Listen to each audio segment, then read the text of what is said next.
Kizakura, is there something you want to share with all of us?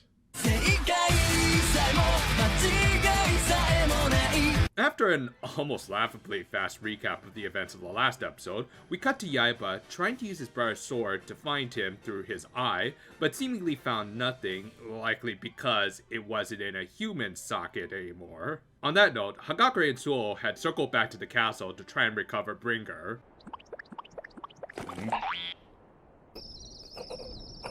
You know, for some reason I could really go for some soup right about now. And somehow, through some luck and mostly sheer incompetence on the Stinger's part, they managed to get him back. They did give chase, but Long warded them off with, I don't know, EMPs, though that would also risk damaging Bringer even if he's deactivated. Well, whatever, they got their robot buddy back, so yay. Afterwards, we also got a new opening for the second half of the series. And if I'm gonna be honest, I think I overall like it better than the first, mostly for the visuals, though the theme music isn't bad either. It was made by a punk rock band called Clutcho, I think that's how you pronounce it, and it's called... Yeah, for whatever reason, B, which in this context is Japanese for tearing something up into small pieces, is spelled like a male name, and just makes me think about Hulk Hogan's inspiration. Then again, there's just kind of a lot of pointless English in this opening just to seem a little more hip, I guess. Still, the tune was enjoyable, and the lyrics do get across a feeling of characters going on a grand adventure in pursuit of their dreams, which of course matches well with this show's themes. Meanwhile, the aforementioned visuals were just awesome, with each of the sword eyes facing down their respective counterparts, except for Tsurugi, which thankfully they didn't spoil here, even though they'll make a reveal in the next episode. But yeah, just seeing the sword eyes butting heads is an awesome visual that generates hype for their eventual clashes. Anyway, going back to that Hulk Hogan reference from a minute ago, Amorello paid Reagan a visit. And yeah, you gotta love the little touch that he was so butthurt over losing to Kizakura that he pasted her face on his punching bag. Personally, I'd really like to get a punching bag with Tony Khan's face on it. You could have had a great comparator to the WWE, but you just had to run out CM Punk and then let these two douchebags run your company. But yeah, she was there to see Granada, who he was guarding at a rather fancy little tower prison. She didn't say much to the queen, but did hint that she might have her own agendas with her. Back with the other Sword Eyes of Darkness, along with trying to force Rebel to reveal everything about Operation Streaks, they had Rivore look at Kizakura's wand. Sure enough, he was able to confirm its mystical origins having come from the realm of the gods. Thus, Yaiba wanted to have a little talk with her about it. At the same time, Suo and Hagakure took Bringer to Samo Hong to get him repaired. Sure enough, it wouldn't be too hard, as his internals were fine, specifically his hard drives, so they just needed to either transfer or replace parts with the other many scrap Bringer models that they had been shown to be collecting. That said, they also needed to do some virus removal. Did this show really just rob us of Lelouch saying Kikai ni nae? That's it, I'm done.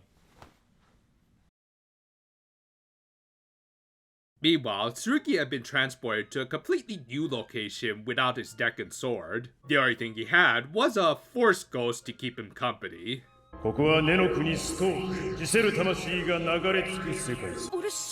Nah, you're probably just being forced into a crossover with the Dome Brothers. But yeah, it turned out to be the spirit of Vargas, the previous White Eye of Light, who for whatever reason was also voiced by Rikia Koyama. Yeah, for this show, this dude has been playing the narrator, Bomber, and now this guy because I guess they figured he has a really nice voice, which he does, though the more I hear it, the more I think about how last Sunday was Mother's Day and, well, oof.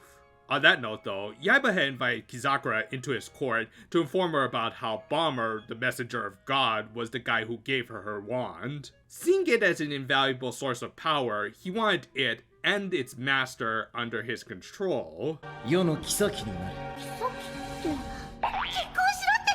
Oh, come on, dude. Why couldn't you give the same treatment to Relina? Seriously, I'm starting to think the main reason they brought in Green River was for scenes like this. However, her friends, who, for whatever reason, they also decided to bring with her, were against this particular ship. Hakwa in particular did bring up a good point that her wand could also track down other Sword Eyes, so he suggested letting her go find Tsurugi.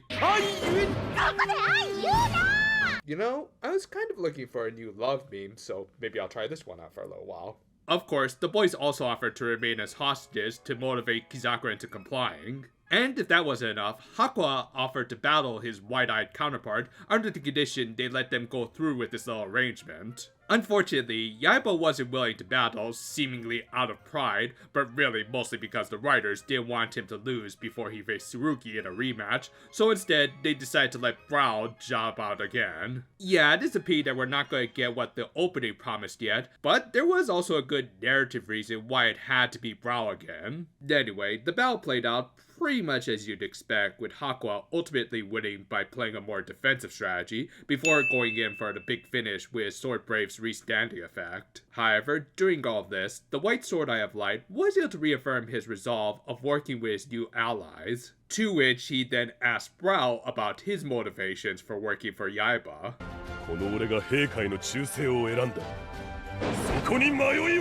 Put down those pencils, Fujoshi.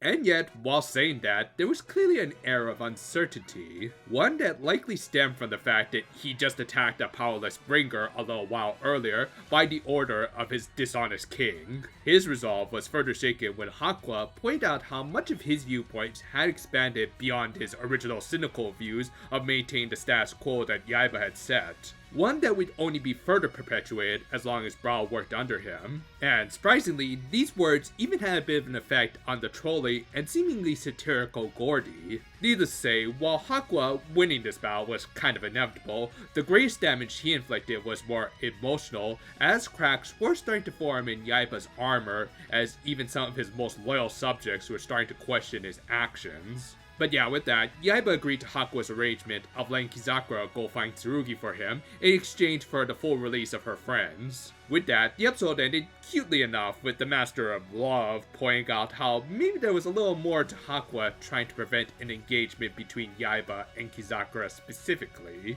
And like with the opening, this episode also debuted a new ending sequence that, yeah, I think I kinda prefer the original in this case. I mean, these watercolors are nice, but the characters just mostly running towards the camera was nowhere near as interesting, and as Tsurugi actually interacting with his allies, plus I prefer the original ending theme, which, yeah, is a bit more of a personal preference, but still it is mine. Still, this was a nice and kind of needed little cooldown episode after the previous one.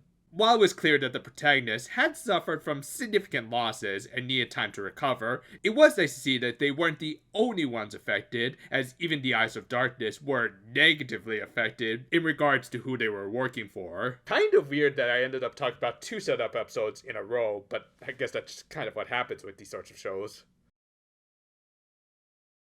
I think something I've noticed about Atsuhiro Tomioka's writing between this and Boom Boomger is how he recognizes the importance of cooldowns between big arcs. It doesn't become total filler, as they at least keep it short to about an episode, but enough that it lets the characters, and by extension the audience, collect their thoughts, and more importantly, flesh out the characters and or lore a little more. In this case, while the Eyes of Light got a little development, at least with Hakua solidifying his heroism, as well as some feelings for Kizakura, their counterparts kind of took the center stage in this one. With little things like Umbrella talking to the queen on her own, to even the biggest Yaiba simp in Brawl not be able to keep a straight face when swearing his loyalty to him. Little stuff like that goes a long way in showing how things are starting to more properly balance out between the light and dark sides, especially as certain developments are happening with Tsurugi. Again, it's a lot of setup with not a whole lot of action, as even this battle was a little samey, which to be fair is kind of the nature of card game anime, but overall, with some good character building, it made up for it as we enter into the latter half of the series. When the light fades, darkness comes in,